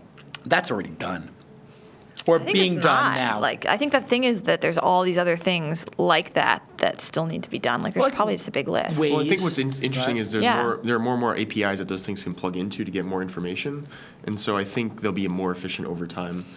Like And if you there's look a lot at of Path Talk nuance. is another one, which again I don't know what they're doing behind the scenes, but they're clearly using some machine intelligence behind the scenes to make those connections more. Explain efficient. what Path Talk is and why you love it. Path Talk, I used Talk2 before Path acquired them, and it's just a very simple service to text message any business. So if I want to order a pizza, or if I want to see if it's busy at a certain restaurant, or if I want to like schedule something, I can just search for the name, text message them, and then I think they just call them on my behalf and then text me back. It says a Path operator has called that person. Yeah, and within So 5 I minutes did you get a it to response. find out if somebody had a iPhone 6 Plus cradle for a car mount.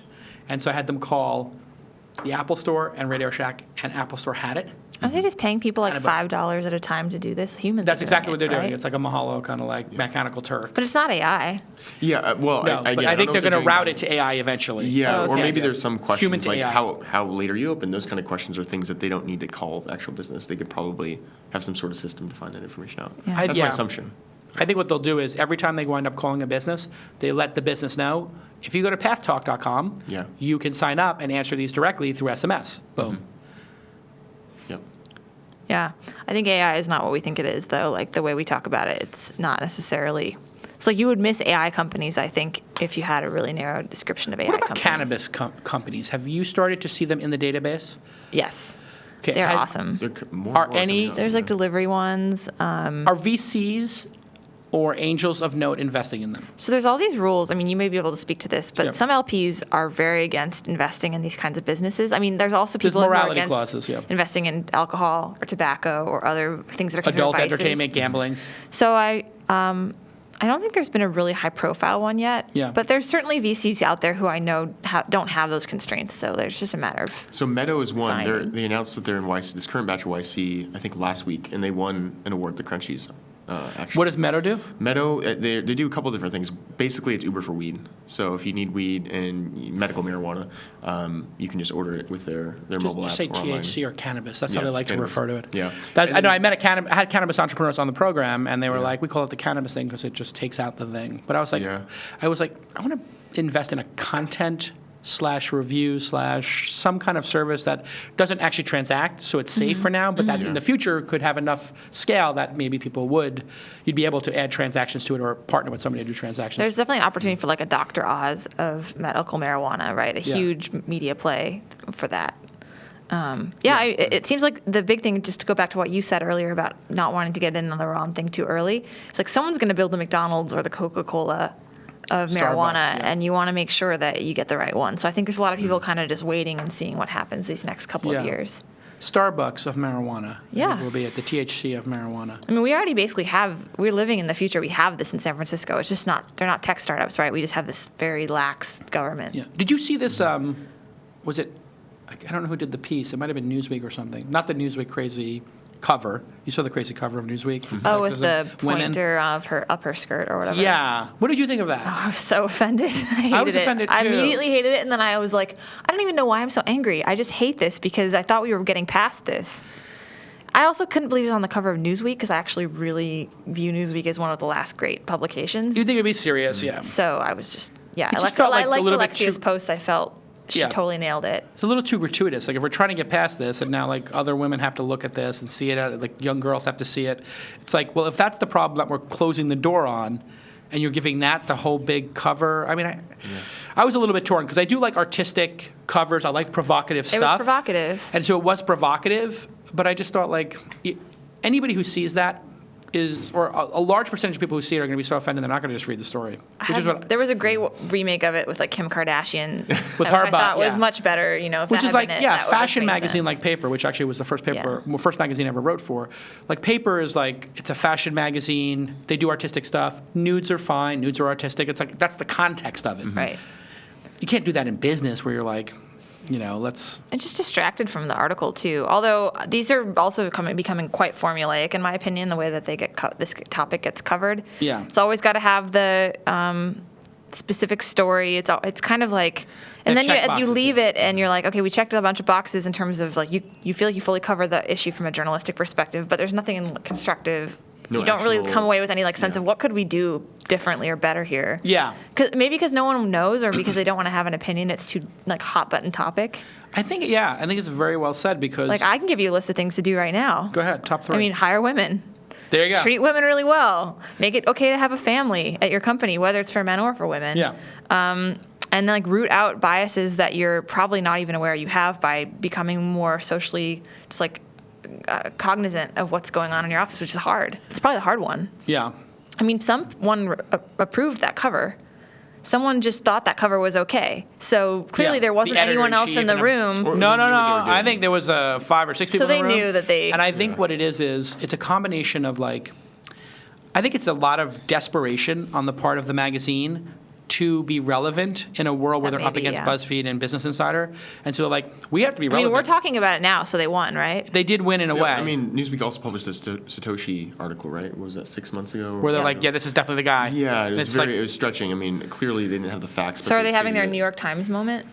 I don't know. No, I don't know. Like, I mean, listen, you're going to be wrong in the news sometimes. You should have just how you address it is. But hopefully not on the cover. It's a big deal. It is a big deal, but I mean, listen, the New Republic had Stephen Glass and Jason Blair at the New Republic, I think had it, and Stephen Glass and Jason Blair at the New York Times, who I knew when I was a journalist at the time, and he was at the New York Times, and I was in New York. And he was. I think the point I want to make though about the cover is that if you see something and it feels like it's not capturing the nuanced element of the issue to actually say something like that woman who got called a bitch last night said back to him. You can hear the audio. Yeah. So did you really call me a bitch? Right. Like good for her. Like, that was awesome. We didn't really win. Like it's not like it's fixed, but that was good. Like we should do more of that. Like did you really just do that? Yeah, it was just like it seemed so out of place. Instead of just letting it just kind of pass by and like haha. That was I feel like a couple years ago it might have just passed by. I think a couple years ago people would have been laughing. Yeah. To be honest. I mean, people weren't laughing. It was really weird. Some comedian died, and somebody had a link to his performance on Letterman. I clicked on it because I follow this Letterman account, and it's got like old clips of Letterman. And the guy got on stage, and he's like, yeah, it's like these gay guys. I'm talking about these gay guys. It's gross, right? And the whole audience was like, yeah, gay guys, that's gross. Boo, gay guys. And you're like, wait, what year is this? And he's smoking, and it's like, okay, well, he's smoking. That's a tell. Yeah. It's 86 or 80, who knows, like sometime in the 80s when Letterman was still starting. And you're like, oh my God, an entire audience of people cracking up is laughing and applauding a guy for saying gay men are gross. And I get it. Like at that time, like people were scared of, like straight guys were scared of gay guys, but like you just think like, oh my God, the humanity. And now it's like, oh my God, people are going after trans people. And it's like, well, these poor trans, like Bruce Jenner is such a big joke to everybody, except the guy's probably been living a lie. For a really long time, and he's in the public eye. And he's probably had this like torturous life where he's just been crying because he's not who he is. Like, the guy wants to be a girl or a girl wants to be a guy. I mean, who cares? Let them live their lives. Right? Like, the whole trans thing now seems to be what happened to gay people, and it's horrible. Yeah, I think that is a great point, and that'll probably be like one of the next major issues as soon as we figure out, protecting women. Like women aren't the only people having trouble in Silicon Valley, so then we'll have to work through all the other issues. Yeah, I feel like, I think suggestions is a big, really positive thing about this. And my suggestion is, if you're an investor, do what I do, which is any female founder or any minority founder, I will absolutely take the meeting if they have like a real business. I'm not going to just manly meet with people about ideas. But when it gets to the idea phase, I will evaluate ideas and say it's not a fit or whatever, just based on it. But if it's a female founder or a person of color or Hispanic, like I'm like, you know what? there's not enough of these people represented. At least if I have a meeting with them, maybe I can give them some ideas of how they're going to be perceived by investors, how to iterate on their business. Just I can give them some knowledge, founder to founder, because I'm also a founder. So that's actually resulted in me investing in 3 or 4 different female-led companies that are doing tremendous. And to be really clear, you're not saying, I don't think this is important because people are listening, you're not saying that you filtered them out before. It's just that you have so many potential people you could meet with. Well, I have 500 people emailing me a day. If you weren't really thoughtful about this, it's possible that they would get the same filter as everyone else. Which is just kind of maybe a little bit willy-nilly. So you're just being very intentional about making sure that they're in your funnel. I'm basically, this all happened because Mitch Kapoor's wife, Freda, who spoke at the conference a couple years ago, was like, why does it, she just basically was talking about diversity and I basically asked her the question, so do you lower the standard for who gets on stage in order to have more diversity? How do you respond to people who have that position, which a lot of people do have that position, tokenism and all that kind of stuff. And she's like, yeah, I think that's the wrong way to look at it. I think you should look at how are you solving the problem and what can you do to solve the problem, and does that help solve the problem? Yep. And then I had, who does the Muse? Catherine. The Muse was, I think it was a YC company. And Catherine was on the program, and I asked her about this issue. And she said to me, I went to a Y Combinator event, and there were no women there. It was like a mixer in New York. And somebody came up to me and said, are you here with your boyfriend or husband? What does their startup do? Before. You've had that too? Oh, yeah. And it was just like, she was like, you know what? I was kind of, I don't know exactly what she said, crestfallen or just, whatever. She just felt like this was not the place for her. Yeah, it's really off. That's, I think, exactly what she said. She said, this is not the place for me. And so I just thought about it, and I said, you know what? I don't think I'm lowering the bar for women. I think I'm making time for women. So and another person looking at it objectively, looking at the statistics, would be like, yeah, Jason, you have a lower benchmark for meeting with women. Okay, fine. But the way I look at it is women are not represented to the position they should be, and my time is my choice what I do with it. So fuck it. I'm just going to spend more time with female founders, black founders, Hispanic founders, just whoever is not represented. And maybe that's reverse. I mean, people now I'm going to get accused of reverse discrimination. No, actually, I think it's interesting. So I made that comment about, rooting out bias. Well, one of the easiest ways to root out bias is just to make it impossible. So we all have subconscious bias. And so by meeting with every single woman and every single minority person, you're just like, it's not possible anymore. And so that's great. Right. And you can start to actually build a good pattern matching system that has nothing to do with that. Yeah. I think it's great. My pattern matching is all based upon how well is this executed and how hardcore is the founder. It even goes beyond the idea, because it's a smart person who's got really good skills, they figure it out.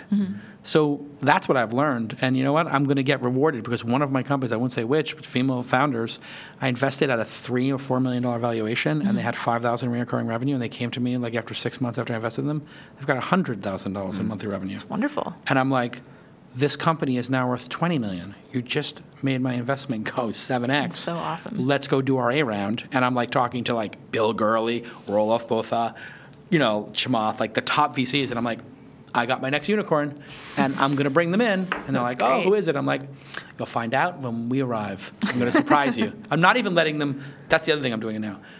If a VC, when I introduce them to one of my founders, puts it off to somebody else, I'm not. I told them I'm not. I told one VC this. Was there just a Twitter debate about this? Which one? Were you in a Twitter debate about this? I basically did a joking debate about, I acted like I was a rapper because I was just doing the Rap Genius thing. Yeah. But I won't say the name of the firm, but I just told the firm, because they did it to me twice, by the way, if I send you somebody and then you put it down to your, associate, the founders, 2 different founders came to me and said, I was really insulted. Puts them in a bad position because, they know that, okay, now I'm going through another hoop. It didn't actually, that wasn't my expectation, right? It wasn't the expectation. Right. And also, I thought that it would reflect badly on me that this person, who's very famous, doesn't take me seriously. It reflected badly on him. Because then, you know what both founders said to me? Why doesn't that person, you're such a good angel investor, why wouldn't that person meet with your thing? You have all these, you've hit 2 unicorns, and you've hit this many, 9-figure deals. Doesn't that person realize that, we've got multiple term sheets and, we are discounting them now because they... And I was like, you know what? I just told the person, I was like, if a founder asks me to send you to them, I'm going to send them, but I'm not going to send you people anymore. I have my short list of 5 VCs, 6 VCs. I said, you're off the list of the first top 4 or 5, because if I send them to you and you set him to an associate or like this junior partner. Mm-hmm. It's just bad form, right? I don't know. You've lived a charm life, Ryan. You're like, I don't know what it's about. I just got all this money and I don't even know. All right, let's do some plugs. What are you guys plugging? It's a vesting schedule. Gotta remind What are you people. plugging? You hiring? Oh, by the way, here's a huge Yeah. plug. Ryan and his team at Product Hunt are hosting the AMA stage. Yes. Oh, yeah. That's right. Holy cow, did you Yes. guys do a great excited. job. Tell Yeah. the audience like the top 10 people you're going to have there and who you're looking forward to. There's just so many. I'm going to forget them. And no panels. No paddles? No panels. Oh, panels, yes. Okay, So- I know like somebody was like, oh, we're going to get more people in panels. And I told you guys, no panels. Yes, no panels. So we got a lineup of Daniel, you're going to be there. We have, I'm going to forget so many people, like Ryan Salver is going to be there. I know pull it up Charles for you. Hudson's going to be there. I'm just not going to say any more names because I can't remember them all. gonna be a bunch Michael of from amazing Whisper. I'm an people. investor in Whisper. That's right. That's Amazing. I don't know Eileen why from you guys are Cowboy letting me in. Ventures. What's that? I said, I don't know why you guys are letting me in. No, you're good, actually. No, I think you're Here's the thing. What people don't understand about, like, so it's the second stage. Everybody thinks, oh, that's a lesser stage. It's not the lesser stage. It's that the main stage for 8 years has been building for the launch of new products and for, like, a couple of keynotes, like Peter Thiel level people, Yeah. which I am not a Peter Thiel level person, and I am not Mark Benioff, and I am not Yancey from Kickstarter, and I am not Jeff from LinkedIn, right? So I wouldn't expect to be on the main stage unless I was launching a company or I was one of those like 5-level people, Marissa, Sharon, whatever, because we have like 5 keynotes on thing. So what the AMA stage is, if you're not launching something, but you're super qualified to speak to something, do it there. Yeah, the entire goal is really to kind of do what we do on Product Hunt, where you have this conversation between founders and other people and consumers directly. Do that at launch. Right. So It's have gonna be an opportunity awesome. for the consumer, the people that are there to ask questions and have a discussion. Right, it's a discussion, which is a different thing. Yeah. And what always happened when I would invite somebody and say, hey, would you come do this in the, we called it up close and personal, we called it Fireside office chat. hours, fireside, we called it office hours, up close and personal. AMA is a great name, you guys, I think you guys came up with that, it was a really good idea. Yeah, just taking a page from the Reddit. Yeah, the Reddit AMA, which is great. Every time I would invite someone to that, you know what they would say? Why am I not on the main stage? And I was like, well, do you have a new product to launch? No. I was like, okay, do you want to talk for 4 minutes about a new product? Or would you rather talk for 20 minutes or half an hour about what you're doing every day and share your knowledge? Like, oh, I'd rather do that. I was like, okay, well, that's that stage. Oh, can I do that on main stage? Well, no, because we have to launch 50 products on the main stage. Right.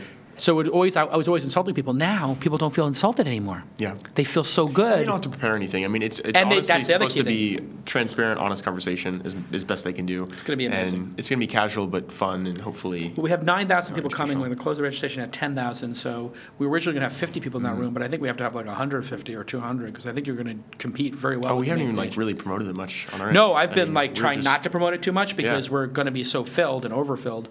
But thank you for doing it. I think you guys are going to tear it up. And we're going to have, oh, by the way, in the audience, we're going to have all those videos. So we're going to share those videos Yes, on it's Product gonna be Hunt awesome. in there. It's going to be massive and awesome. Launchfestival.com. Okay, It's only like a month away, right? we're 3.5 weeks. Yeah, it's, the hackathon is February 28th. Get ready. I know. February 27, 28, March 1st is the hackathon, the weekend, and then March 2nd is the thing. Awesome. Okay, and Mattermark, what should What people am do? I- Tell everybody what to do. Well, right now we just actually launched an iPhone app, Awesome. not in the App Store though, so you have to actually download it on Mattermark. So if you guys like having lots of startup data in your pocket, over 1 million startups, you can look them up. You can see a profile. Genius. You'll just like connect this. Yeah, here connect it. and Yeah, just let's be take a like- look at this. This is awesome. So it's And a great resource to use. So you have to be a paid subscriber. So you can get it. You can play with it in the trial. So Okay, great. you get 15 days free. So you can sign up for free Yeah. and you can download this. So I don't know if I'm connected yet, but I'm going to pull up.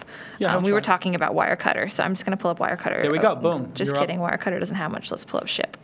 Ship So is huge. this is great. So if you're going into a meeting with this company, you're interviewing there, Sure. or you're thinking about investing. Growth score. Quick overview, growth Series score, A, 12 million. I funding. passed like an idiot. Pretty cool here. You can see employee count changing over time, Uh-huh. Oh, that's it. and then some key people. You've got news about the How company. do you get that employee data? You see them like mention it in a news story, right? Yeah, it's a lot of places. So people say where they work on Facebook, on Twitter, on LinkedIn. Lots of ways people tell And you. can the companies see, if I'm not a Mattermark subscriber, can I see my company and change the data? So you can't right now. So you have to sign up. Because this is a very controversial thing. But we generally work with founders, so we don't. Our customer is not founders, so we Yeah. give founders a lot of free access. So all you got to do is So this talk is to something us. you've got to figure out, because when I was doing the Venture Reporter database, it became a real point of contention, which is Yep. okay, I understand you have to have a business with subscriptions, but if you're going to profile me, you shouldn't force me to subscribe in order to get my profile. Right. You should let me have access to my profile and change it anytime I want. Yeah. So I don't think you guys do that still to this day, right? Like, well, I was doing Venture Reporter, which got bought by Venture Source. Venture Source was really, I felt it was like an evil thing to do, and I really didn't like it. Because we at Venture maybe Reporter, I can get some headlines around we're going to do evil. it. So I think you should really work it and be like, this company is evil. It's pay for access to your own data. We respect the fact that we want your data correct, and we don't want to force you to do it. Our product is good enough, you should buy it anyway. Yep. But you can see your own portfolio companies, or you can see your own, like I should be able to see Launch Fund without being a subscriber. Just make sure my data is correct. So we effectively do this. We're just not super focused on marketing to founders. So founders can reach out to us. We hook them up with access. One other cool thing we just are launching. But it'd be cool if you could have access to just yours. So like I'm in the interface. I see. And it would be a little bit of development work, but I'm in the interface, and it's like just log into this one profile. You would see this one URL. I can go to the URL. I can log into it. I can change my stuff, or I can put the stuff in. But then when I do a search, it's like, oh, I'm sorry, upgrade. Right. Oh, well, we don't really competitors. mind giving them. If you're an early stage company and you do use Mattermark early on to help you be successful, and then you become a successful company, that's a win for our customers. Right. So we just want. And what is it? $500 a seat? It's $500 a month a seat. What if you're a startup company and you don't have a ton of money, because that's $6,000 a year? It's kind of expensive. Startups, we kind of hook them up for a while for free, and then we have a startup plan at $1,000 a year. Oh, that's reasonable. So it's much more reasonable. So it's $75 a month or something, $80. Yeah, and then Actually, when that's they pretty get bigger, good. we ask them to pay full price when they're post Series B. But okay. But until then, actually, you know what? Then I was going to ask you for a freebie, but if it's only $1,000 for a startup, I'll have Launch pay for it. I feel okay about that. Yeah, we can talk about that. Yeah. And then. Well, no, it is a startup. It's a smaller. I think company. the other cool thing you might think is neat is we're starting to give people a direct connectors, so they can actually connect their Google Analytics and their iTunes Connect, and just tell us the real data. Because like if we're gonna make guesses and it's wrong, wouldn't you rather? That is so genius. Well, we've just launched it, so just a few. But the key is really who you get, because what we want to do is it not only makes their profile better, and they get verified, by the way. So genius. But you also make all the other estimates better for everybody else, because you start to understand. That is so genius. But so that's going to be a lot of fun. Here's what I would like to do, though. Sure. I would like to put the Google Analytics in, but then have a checkbox of you as an investor. If you want to see my stuff, you have to click it. It sends me an alert. Then I click to unlock it. Because if I'm Uber and you're a Lyft investor, I don't want you using that to get to my data. Or you're a Lyft investor and you're trying to get sidecar. We don't get the idea. Conflicts. Right. So what I would like it to be is we have the information. Click here to request it from the founder, and their founder will open it. You can see this level of information, but to really see the detail, you have to request it. And then it's a double opt-in. Yeah, I think that's definitely something we can do down the road. I mean, the reality is Alexa for companies like Uber and Lyft is pretty accurate. It's really for the smaller companies where it tends to be less accurate. Oh, it's completely wrong, yeah. So I think that Uber and Lyft are great, but I think the reality is for the other, 900,000 companies that aren't high profile, this is a way for them to show off if they are really doing better. But do they get to pick which ones they show? Would they be like, I just want to show uniques, or I just want to show... So right now it's just uniques. Oh, perfect. So it's not particularly granular. It's like on a monthly basis. So it's a pretty light touch. I like that. You go light. So what you could do is... But a more meaningful graph, hopefully. Here's what you do. You do the light touch, and they could say, request a deeper analysis. Oh, interesting. Then you click request deep, and then it does the double opt-in. The double, yeah. It's like, Sequoia wants to look at Product Hunt. You'd be like, hell yes. But you want to know who from Sequoia, so that if they want to look there, so that you can actually so you want to look at my stuff, great. I want the email address. Yeah. All right. Well, for Good monthly idea. reporting, Thank you. That could be interesting. What's that? It's a lot of work to do monthly reporting, and you wrote a blog post about this, but it is and it isn't. Direct access. It is and it isn't. So this is a point of contention. Yeah. Because listen, the reason I wrote that post is not like self-serving for me as an investor. It's because I see a lot of my investments and my friends don't do the monthly updates, and I've been delinquent on them myself with my things. And what happens is you piss off your investors, and then when you need them, they are not going to be there for you, because the first thing they're going to say is, where you been for the last year? Where you been for the last 6 months? And so when people are persnickety about it, what I told them was, if it's too much work, do a 15-minute update. And the 15-minute update is, here's it's been 30 days since the last update. Just a quick update. We're on track to release the next version on this date. We may be 2 weeks late, and we got this great article, and we have 3 open positions. Let me know if you have any questions, and I'm always available for a call. How long did that take? Yeah, that's a very short. That's completely reasonable. Yeah, Completely short is better than nothing. And so where I've gotten tripped up myself is I'm like, oh my God, I have to send an email explaining why this business is not going to fail and why it's going to be a unicorn. Ugh. That is terrorizing, right? I'm just saying it right now. I'm terrorized. Like, oh my God, how am I going to explain Insight is going to be a unicorn? So what I do is now is I'm like, we've had M&A interest from these 4 companies. Like all of a sudden, Insight got 4 different companies reach out to me, 2 technology companies and major ones, and 2 media companies from New York. Were like, hey, we want to see the platform because we were thinking about using it for our stuff. And I'm like, okay, that's interesting. How do you know? They're like, oh, we're watching you. I'm like, we only have like 10,000 users a day. We're not really like a big company. We're kind of figuring it out. They're like, yeah, no, we know. We're watching it. You come up in every conversation. I'm like, wow, that was weird. That's cool. It's pretty cool, right? That's so now great. I'm like, oh, I'm going to just send that as like a little email update this weekend. Like, by the way, out of nowhere, we had a little bit of M&A. We're not thinking of selling. We're thinking about raising another round. But this was interesting. Obviously, we're going to consider it.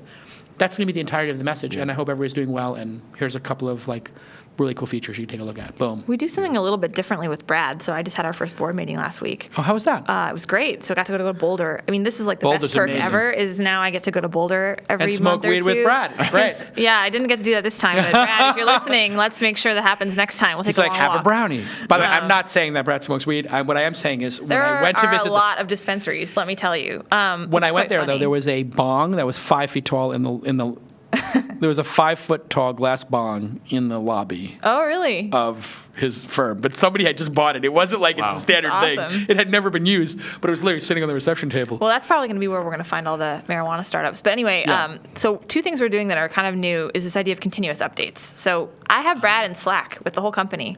And Genius. which is awesome because Yeah, I he did gets that to with like the jump team in email, and yeah. stuff. But then we have a daily email I send with just like 3 metrics and how they changed. At first I was like, this is really weird. I don't know if this is what people do. But then I never have to write the gargantuan email. Yeah. Because Right. it's like, and it doesn't make a big You know what we difference. call to that? me. We have that internally here for the launch festival. Yeah.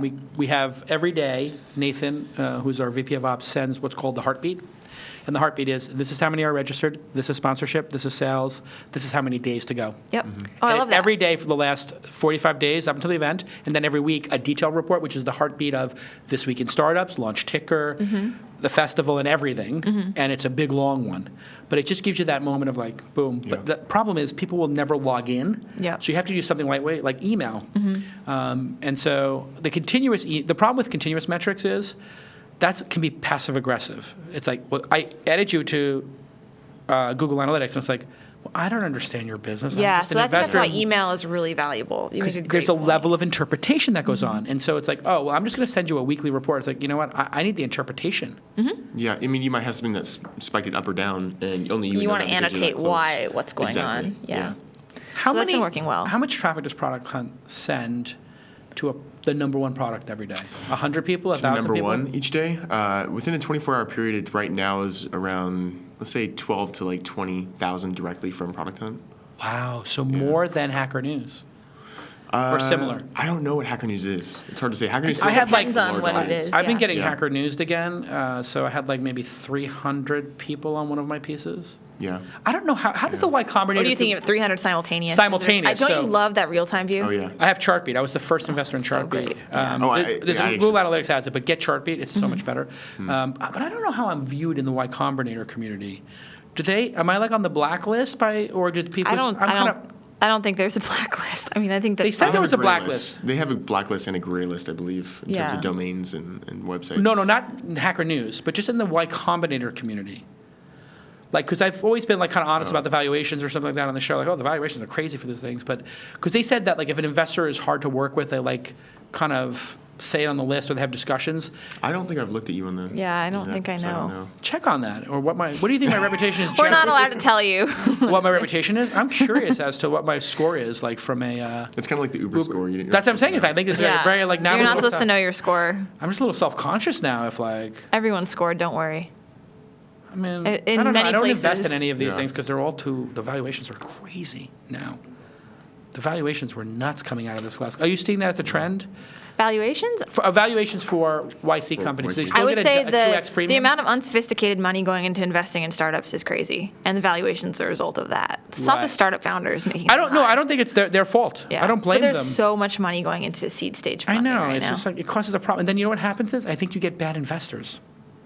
But what if, I mean, I gotta say, you're a little bit coming from being the old guard. Like, the other people on the other side would say, this is awesome for founders, it's cheaper capital, it's less dilution, and maybe these people are actually not bad investors. If you're one of their first 10 investments, by definition, they're an unknown investor. Yeah. So, but everyone had their first 10 investments. That's true. So then the question So is, I do don't you know. want to be the person they learn? Do you want them to be training Do you on want to your be the startup? Ehrlich?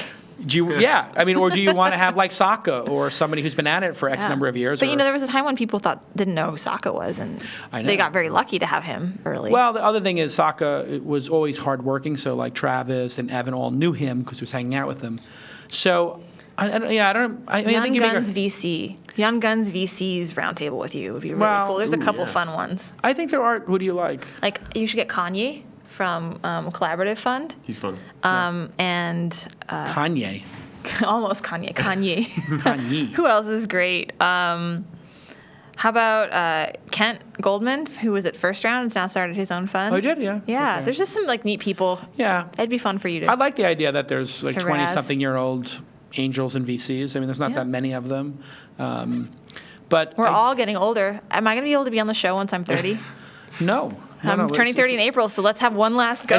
It's Logan's run here on the Number Young 5. Guns. Basically, like, you guys should watch Logan's run this week. And, like, basically, I won't spoil it for you, but we all have our time. No, we don't. all right, listen. We have no amazing idea what that episode. is, We did Jason. 100 minutes. I'm going to just give you guys a list of movies to watch. That's a good idea. Okay, this weekend I want you to watch 3 Days of the Condor, The Conversation, and Mean Streets. Streets. I don't know these things. Literally, these would be like the best films you don't know Mean Streets. Is it on Netflix? Just write down Mean Streets. Mean Write it down. Streets, 3 Days of the Condor, and The Conversation. These are 3 of the best films you'll see in your life. Okay. Literally better than any film you've seen in the last year. Something 3 Days Condor. Mean Streets, which is Scorsese. 3 Days of the Condor, which is amazing. And The Conversation with Gene Hackman. These are like the seminal 70s films when film was I'll watch anything with Gene Hackman. amazing. You'll love it. right. If you like Gene Hackman, it's a great thing. And then French Connection for bonus points, which is We got our homework. These are All going to right. be Well, amazing I'm not for you. doing Trust anything me. this weekend, so this Trust is me, great. you love these films. Report back to me. All right. Thank you to Ryan. You can follow him, RR Hoover, and of course go to Product Hunt and follow Product Hunt on Twitter. Danielle Morrill, which is anyway, Danielle. You have to search for it. It's a very long name. And Mattermark. Just follow Mattermark as well. Go to Mattermark.com. Double L, double R, double L. You have to put the startup thing to buy for $1,000 on the site and make it open to everybody to do. Then I have to deal with more founders. No, it's fine. The It's worst $1,000. customers ever. Are they really? Yes. But if you have that there, then you don't have to deal with them because it's No, like you just- still do. That's why I have the $49 builder tickets. When I somebody's a love them. founder, I'm like, buy the $49 builder Yeah. ticket. You're all set. They're like, oh, I can't afford it. I'm like, where are you flying in from? Oh, I'm flying from Arizona. How much is Southwest charging you? Oh, $400 round trip. Great. So it's 10% of that. Yeah. Then I have VCs who are like, can I get 3 free tickets to the thing? And I need to go to the Angel Dinner and the 3 dinners. I'm like, absolutely you can. They're $5,000 each. Go buy them here. They're like, oh, well, can we come for free? I'm like, did you come to the D conference in Recode for free, or was it $8,000? Oh, wait, I was there with you. You were in my poker game. Oh, and you bought in for the poker game for $20,000. So you bought an $8,000 ticket for 3 people at your company. And you put them up in a $1,000 night hotel at the D conference. You could put a sliding scale against their fees, and you could even make more. No, it's just like pay the $5,000 to come to 3 dinners and support the goddamn event. Yeah. Cheap VCs. And these are friends of mine in some cases. I literally had 2 friends of mine who play in my poker game at at a poker game. I don't know. But I'm like, you can't buy into a poker game for $10,000 and go to an $8,000 conference and go to TED for $15,000 and then tell me you can't afford to come to my event. I'm just trying to break Rich even people here. problems, I think. No, it's just like, some people are just cheap. And thank you, Jackie. Thank you, Jacob. Sorry that we went 104 minutes, 2 hours. It's one of our longer ones, but it was good. I think it's a great discussion. I love when I have a Young Guns up. Hey, the sponsors. Pause for the Cause. Thank you, SnapTerms. Thank you, GoToMeeting. And we'll see you on March 2nd, 3rd, and 4th at the Launch Festival. And we'll see you as well at the Hackathon. Go to launchhackathon.com or launchfestival.com. Bye-bye.